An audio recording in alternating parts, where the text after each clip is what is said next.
Mrs. Lorian, a businesswoman, checked into Luna Hotel during a business trip. On the second day of her stay, she reported that 100,000 cash and a designer watch were missing from her room. Accusations have been leveled against hotel staff, but the hotel asserts that it is not liable, as Mrs. Lorian failed to follow the policy of using the room safe for her valuables. Today, the court will determine if the hotel can be held accountable.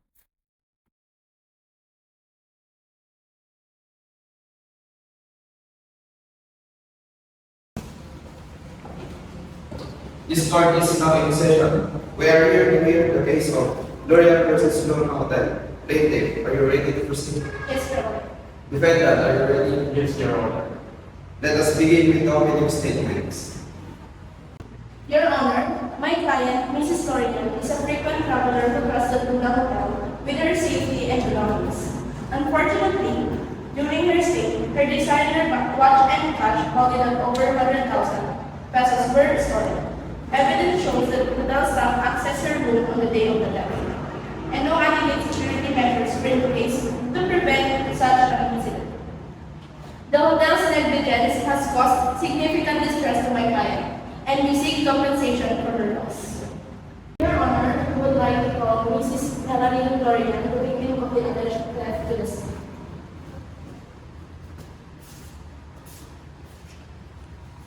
Thank you for being here today, Mrs. Lorian. Could you please describe the items that were missing from your hotel room on the night of your stay at the hotel?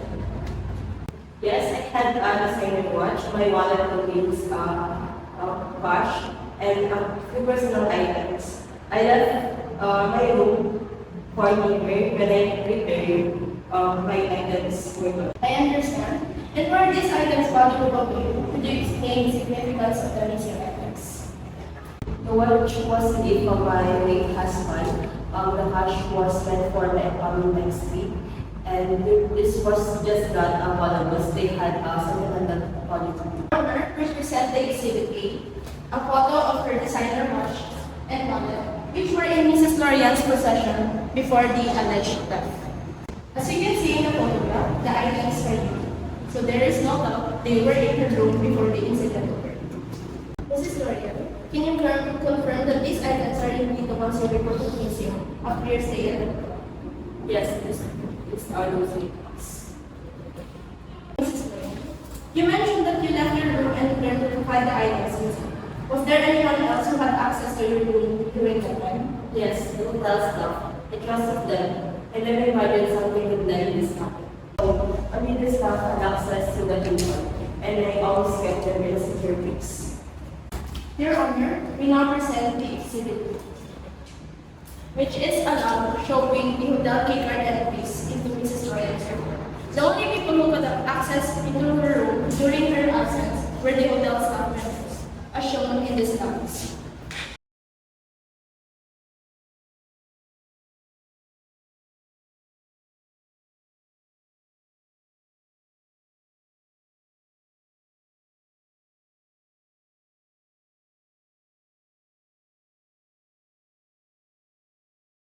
Thank you for your testimony. Now, let's focus on some of the reasons you mentioned. You say you left your room for dinner, but can you recall exactly when you left the room and how far long you were gone? I left around 7 p.m. and I was gone for about 2 hours. And during this time, did you take the hotel's security cameras or ask for the footage to confirm who was in and out of your room? I looked at the footage immediately, and I only noticed that missing item was when I returned.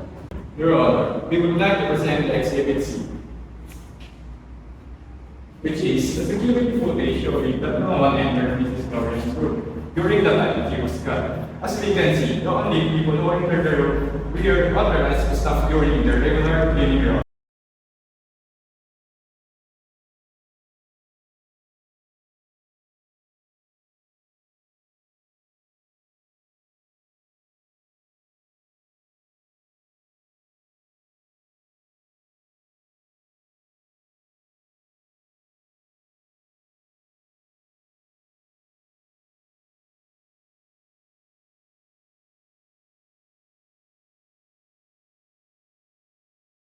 You can see from the footage, it shows that no unauthorized person entered the room and the hotel staff followed the standard procedure. Can you explain why you believe the hotel staff might be involved? I trust them, but it's hard to believe someone would have stolen the items without being noticed. But the security footage in the data logs clearly show that the only access to your room was authorized. Isn't it possible that the missing items were misplaced or that they were lost before you left the room? Your Honor, we call Mr. Jamari Asuncion, the manager of the Blue Hotel, to the stand.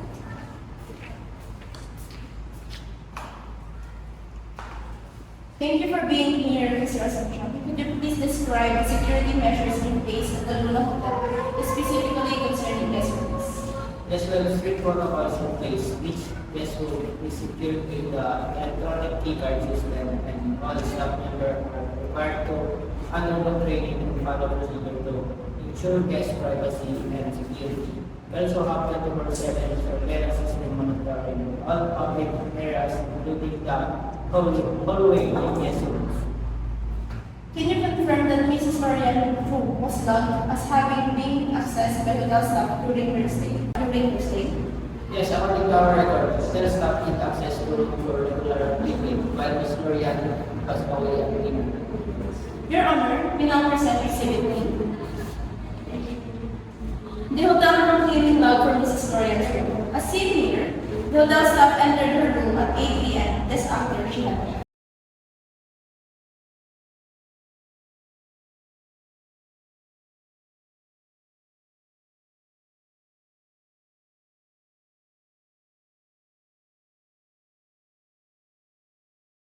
Mr. Asuncion, would you say that the hotel followed proper procedure when accessing Mrs. Florian's room? Yes, all procedures were followed. There were no unusual incidents or deviation from our usual practice. Mr. Asuncion, you say the hotel followed proper procedure, but do you have any way of confirming that the hotel staff did not take any of the items while cleaning? Our staff is trained to respect guest privacy and we have a strict policy against stealing. But no, surveillance footage exists showing the staff entering Mrs. Florian's room during the cleaning, correct? Correct. The security camera only monitor public areas, not individual room. So in fact, the hotel has no actual evidence showing what happened inside the system. Your Honor, we now call Ms. Eunice Litang, hotel staff member who was responsible for cleaning Mrs. Florian's room on the night in question. I am Eunice Litang. I've been working a housekeeper at the Luna Hotel for 4 years. You mentioned that you did not see any valuables in the room. Are you absolutely sure you did not see anything of value while in the room? I'm sure. I cleaned the room as I usually do and there were no unusual items. But isn't proof that you've been trained to ignore items of value and not disturb in during cleaning? Yes, we're trained to respect guests' personal belongings, but I would have noticed if there were something as valuable as a designer watch or wallet left or out in the open. You would like to present the Exhibit B, which is the staff training manual. This document clearly instructs hotel employees to report any valuable items they notice during cleaning. Does this reflect your training? Yes, that's correct. And yet, despite the training, you did not report seeing anything valuable in Mrs. Florian's room? I did not see anything unusual and I followed the procedure as required.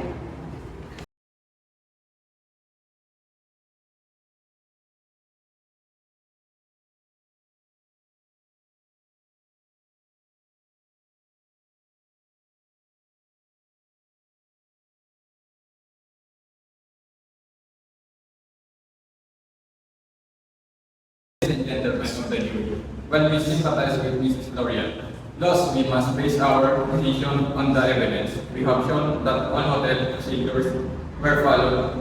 The hotel staff has no reason to take the items. There is no security footage showing anyone entering the room, other than the authorized staff during their routine cleaning. The defendant cannot be held liable civilly because items went missing without clear evidence of it. Furthermore, Article 2002 of the Civil Code protects the hotel keeper from liability when the loss arises from the guest on actions such as folly to follow the hotel policy to secure their valuables. Mrs. Dorian was informed of the policy requiring valuables to be stored in the safe. Yet she chose not to do so. The hotel acted within its responsibilities, and there is no evidence to suggest that any hotel employee was responsible for the deed. Your Honor, the jury has reached a verdict. Please proceed. After reviewing the evidence and deliberating on the facts, we the jury find the favor of the defendant, Luna Hotel. The plaintiff, Mrs. Lorian, has not proven the preponderance of the evidence that her personal property was stolen by its hotel staff. There was insufficient evidence and sufficient the claim of theft and no direct evidence pointed to any wrongdoing by the defendant. Therefore, we find the defendant not guilty of the 10 charges. Thank you. Jury for person. The court accepts the verdict as read. The case is dismissed in the favor of the defendant. Although the court ruled in favor of the defendant, this case highlights important lessons. First, both guests and hotels must take responsibility for safeguarding valuables. The hotel must reinforce its policies about room safes and ensure all staff are properly trained. Guests should always secure their valuables, especially when staying in unfamiliar locations. Moreover, hotels must maintain transparent and accessible security protocols, including more comprehensive surveillance to build trust with their guests and ensure accountability. While the hotel was found not liable, this case could have been avoided if clearer communication and more proactive measures had been in place. Going forward, hotels should prioritize guest safety, and guests should remain diligent in securing their belongings.